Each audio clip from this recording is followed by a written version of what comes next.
Brightlingsea sits within the Thames estuary on a creek, a tributary of the Colne. Since Roman times, the area, at which time it was an island, it's experienced regular accumulation of silt. Now it's not an island, that silt build-up still continues. Maintenance of the depth is a significant factor in revenue generation, and ships are only able to access the port with sufficient depth. Visiting yachts too want the confidence that once they reach the outer reaches of Brightlingsea Harbour, they can enter without having to wait for a rising tide. Exo Environmental provides a range of consultancy and surveying services for the marine and aquatic environment. We've been active with beneficial use of dredged material in East Anglia for over 6 years.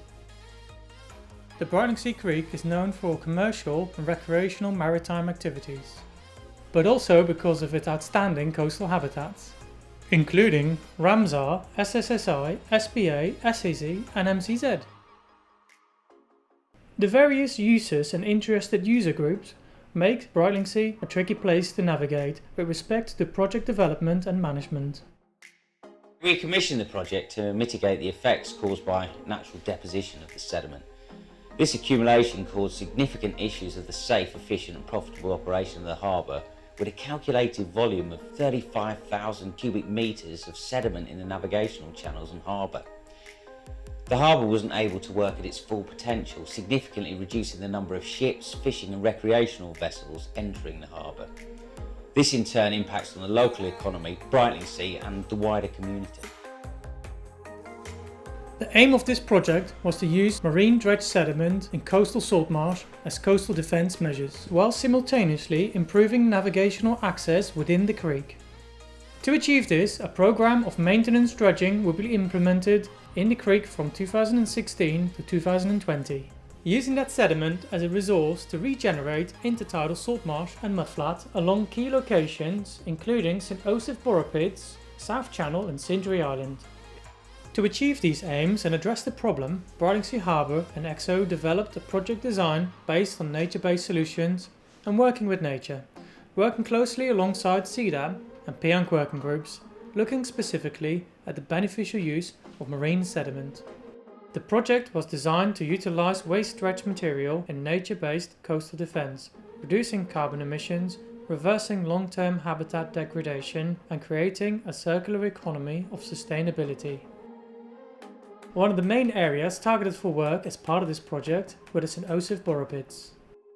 In response to the 1953 flooding, clay was dug from the salt marsh for the seawall construction in the mid-60s.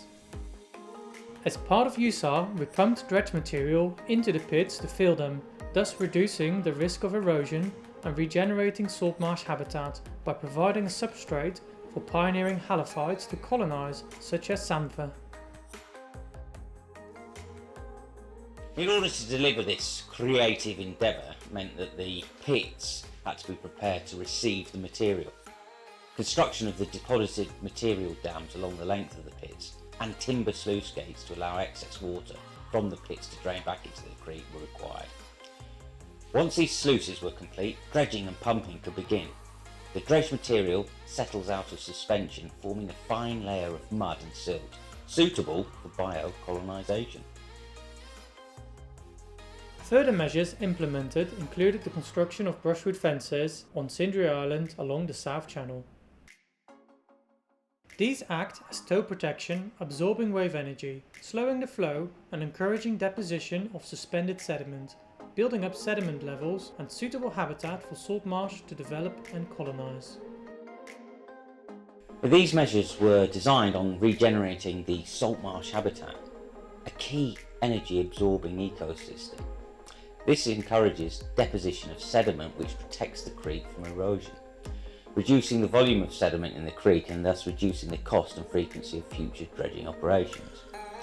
Salt marsh is also immune to sea level rise in terms of flood protection. This is certainly a consideration for the future.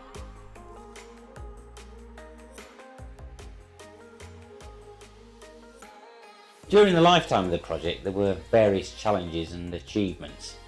One of the first challenges the project faced was licensing complexity, the time frame and high costs involved.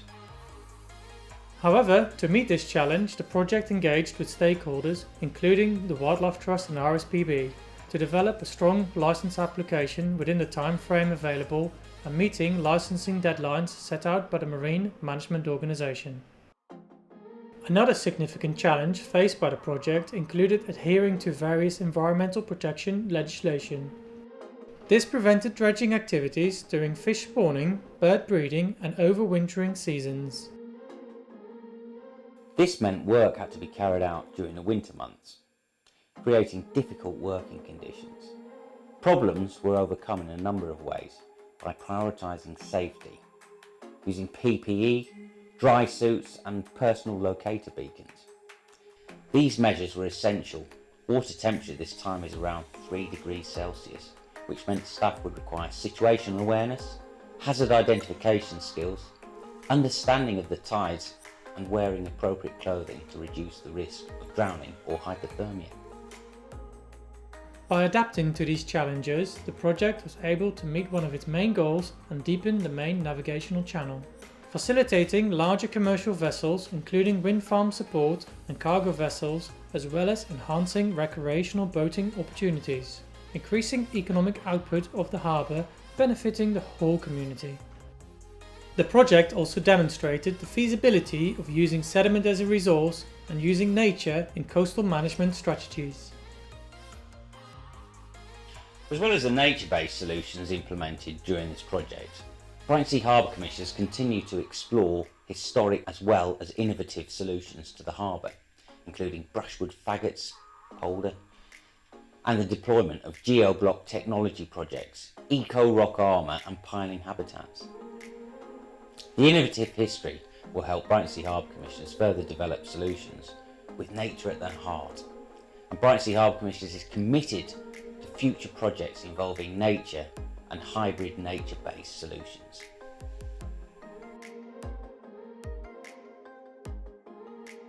The project team has learned a great deal during the course of the project. However, these lessons learned are only of value if they're further developed. Pursuing government and lobby groups to incentivise projects like this and demanding that they remove barriers such as the definition of waste material. Working with nature should always be integral with any construction design and not exclusive. We're currently engaged in sharing our knowledge with outside national and international agencies. We've even won an international award.